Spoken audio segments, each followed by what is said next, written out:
میرے بھائیوں اور بہنوں، ہمیں یہ سمجھنا چاہیے کہ ہم بطور مسلمان مانتے ہیں کہ ہمیں اللہ نے پیدا کیا ہے تاکہ وہ ہمیں آزمائے۔ یہ بات خود اللہ تعالیٰ نے قرآن مجید میں سورہ ملک کی 2 آیت میں فرمائی ہے۔ وہی ہے جس نے موت اور زندگی کو پیدا کیا تاکہ تمہیں آزمائے کہ تم میں سے کون بہتر عمل کرتا ہے۔ اب سوال یہ ہے کہ آزمائش کیا ہے؟ اگر میں آپ کو آزمائش میں ڈالنا چاہوں تو آپ کہیں گے ٹھیک ہے مجھے آزمائیں، مگر سوال کیا ہے؟ میں آپ سے سوال کروں گا اور آپ جواب دیں گے، پھر میں دیکھوں گا کہ آپ کا جواب صحیح ہے یا غلط، اور آپ کو آپ کا نتیجہ مل جائے گا۔ اللہ فرماتا ہے میں نے موت اور زندگی کو پیدا کیا تاکہ تمہیں آزماؤں۔ اے اللہ، تو ہمیں کس چیز میں آزمائے گا کہ دیکھوں تم میں سے کون بہترین اعمال کرتا ہے۔ آج ہم سب جو اس مسجد میں بیٹھے ہیں، مرد اور عورتیں، ہم میں سے کون بہترین اعمال کرتا ہے، اسی لیے ہمیں پیدا کیا گیا۔ یہ بات ان لوگوں کو عجیب لگ سکتی ہے جو یقین نہیں رکھتے، جنہوں نے کبھی اس پر غور نہیں کیا، مگر جب آپ اس پر غور کریں گے تو سمجھ آئے گا۔ آپ سے زیادہ حسین لوگ، آپ سے زیادہ خوبصورت لوگ، آپ سے زیادہ مالدار لوگ اس دنیا میں آئے، چند سال زندہ رہے، پھر فوت ہو گئے، بے جان ہو گئے، دفن کر دیے گئے، اور ہم نے انہیں زمین میں دفن کر دیا۔ پھر وہ کہاں گئے؟ ان کا زمین پر مقصد کیا تھا؟ کچھ لوگ گناہ پر گناہ کرتے رہے اور توبہ نہ کی، کچھ لوگ گناہ کرتے رہے مگر پھر اپنی زندگی بدل لی۔ کچھ لوگ ایسے تھے جنہوں نے شروع سے گناہ نہیں کیے، اور جب میں کہتا ہوں گناہ نہیں کیے تو میرا مطلب ہے کہ بڑے گناہ نہیں کیے، کیونکہ حدیث میں آتا ہے کہ تمام بنی آدم خطا کار ہیں، مگر بہترین خطا کار وہ ہیں جو توبہ کرنے والے ہیں۔ اللہ قرآن میں فرماتا ہے میری رحمت سے مایوس نہ ہو، بے شک میں تمہارے سارے گناہ معاف کر دوں گا۔ ہمیں پیدا ہی اس لیے کیا گیا کہ ہمیں آزمایا جائے، اور یہ آزمائش یہ ہے کہ کون بہتر اعمال کرتا ہے۔ جانتے ہیں میرے بھائیوں، میری بہنوں، اس کا کیا مطلب ہے؟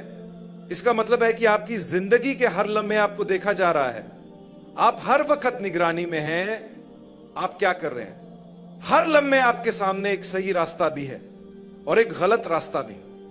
اب یہ آپ پر ہے کہ آپ کون سا راستہ اختیار کرتے ہیں۔ کبھی کبھی آپ کے سامنے 10 مختلف راستے ہوتے ہیں، آپ کو معلوم ہوتا ہے کہ کون سا سب سے بہترین جواب ہے، کون سا قابل قبول ہے، اور کون سا سراسر غلط اور کون سا سراسر گناہ ہے۔ فیصلہ آپ کے ہاتھ میں ہے کہ آپ کیا چنتے ہیں۔ ہر لمحہ، آج بھی، اس وقت بھی آپ کو دیکھا جا رہا ہے۔ اللہ آپ کے سامنے مختلف چیزیں رکھ رہا ہے۔ جتنی زیادہ آزمائشیں ہوں گی اتنے زیادہ موقع ہوں گے کہ آپ صحیح جواب دے سکیں اور ثابت کر سکیں کہ آپ کے اعمال بہترین ہیں۔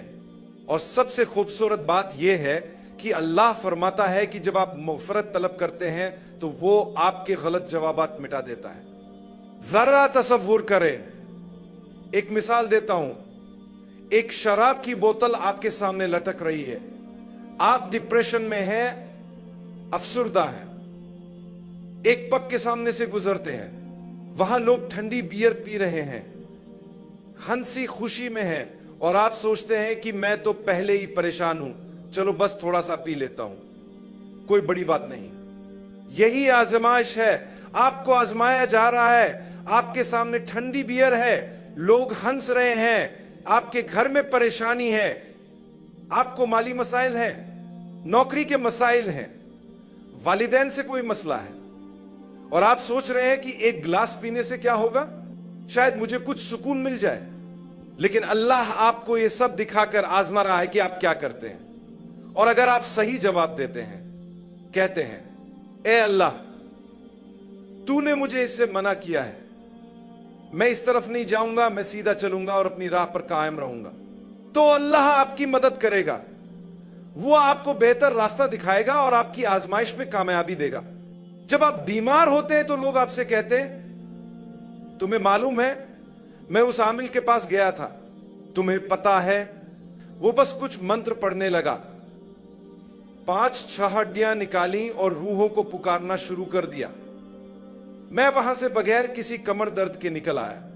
آپ اسے دیکھتے ہیں اور سوچتے ہیں لیکن میری کمر میں تو ابھی بھی درد ہے،